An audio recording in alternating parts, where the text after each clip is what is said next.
केंद्रीय मंत्री डॉक्टर जितेंद्र सिंह ने बाढ़ से हुए नुकसान को लेकर अधिकारियों के साथ बैठक की। उन्होंने कहा, पिछले कुछ महीनों में कठुआ अचानक आई बाढ़ से सबसे अधिक प्रभावित रहा है। प्रधानमंत्री मोदी के हस्तक्षेप के बाद केंद्र सरकार ने से हमें 1400 करोड़ रुपए प्राप्त हुए हैं। इस राशि का किस तरह वितरण किया जाए, इसे लेकर प्रशासन के साथ बैठक की गई।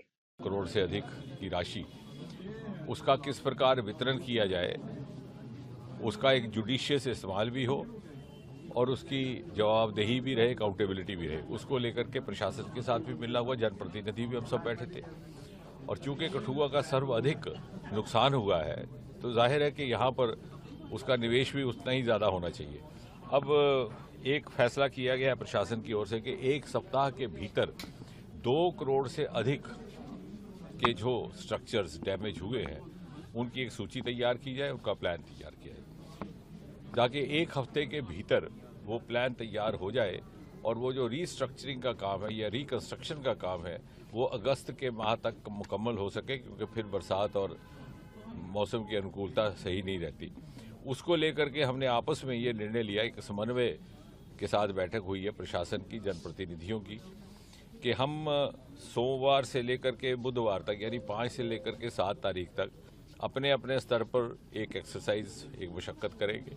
कुछ हम आइडेंटिफाई करेंगे स्ट्रक्चर्स जो हमारे क्षेत्र में हैं या हमारे पास जनता की ओर से सुझाव आए, कुछ प्रशासन के भिन्न भिन्न जो संबंधित विभाग है वो एक सूची तैयार करेंगे। उसके बाद फिर हम एक बार इकट्ठा बैठ करके आपस में देख लेंगे कि कौन कौन से स्ट्रक्चर्स उसमें शामिल हुए, कौन से और होने चाहिए, ताकि कल को ऐसा ना हो कि ये समय सीमा गुजर जाए और हम उतना उसका लाभ ना ले सके जो मोदी जी ने हमें सहयोग पहुंचाया है। जी, लोगों को घरों को बनाने के लिए भी बात हो रही है। लोगों को घरों को बनाने की वो अलग फंड रहेगा, वो तो SDRF और जो बाकी की उनको सहयोग उपलब्ध करवाया जाएगा। लेकिन ये जो विशेष एक अलग एलोकेशन आई है ये अधिकतर पब्लिक स्ट्रक्चर्स के लिए, क्योंकि बहुत सारे स्कूल की इमारतें हैं, बहुत सारे पुल हैं, सड़कें हैं, उनको लेकर के, और वो भी सबसे ज़्यादा यहीं पर। इसके अतिरिक्त एक सुखद समाचार ये है कि गवर्नमेंट मेडिकल कॉलेज कठुआ में अब एक MRI की मशीन इंस्टॉल हो रही है और मुझे लगता है कि जम्मू के बाद ये पहला ऐसा ज़िला होगा इस क्षेत्र में जहाँ पर, और उसी कॉलेज में Tata memorial cancer centre Mumbai की ओर से कैंसर केयर की फैसिलिटी है। तो एक होलसम कैंसर केयर सेल वहाँ पे तैयार हो रहा है, बल्कि स्थापित हो चुका है। जो थाना के पुल को लेकर के भी जो विलम्ब हुआ उसकी भी चर्चा हुई। होम्योपैथी कॉलेज अब लगभग उसका टेंडरिंग प्रोसेस में, अब उसकी फाउंडेशन स्टोन इत्यादि की प्रक्रिया का उसकी योजना बनाई जाएगी।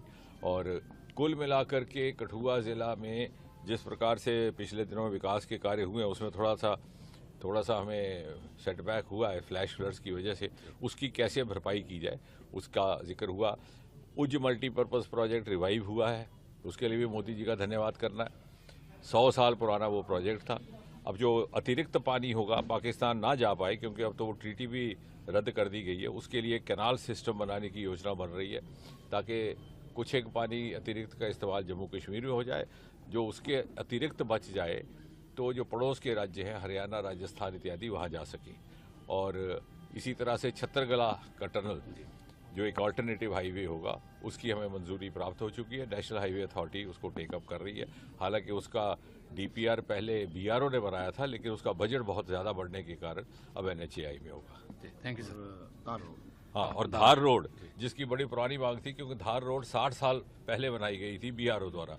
अब उसमें क्या था कि BRO को हम बार बार ये आगे उनके निवेदन रखते थे कि भाई इसके वाइडनिंग का काम किया जाए, लेकिन उनके मापदंड में शायद उस तरह का प्रावधान नहीं था।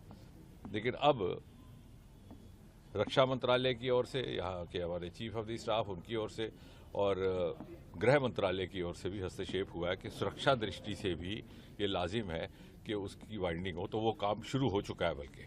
Thank you sir.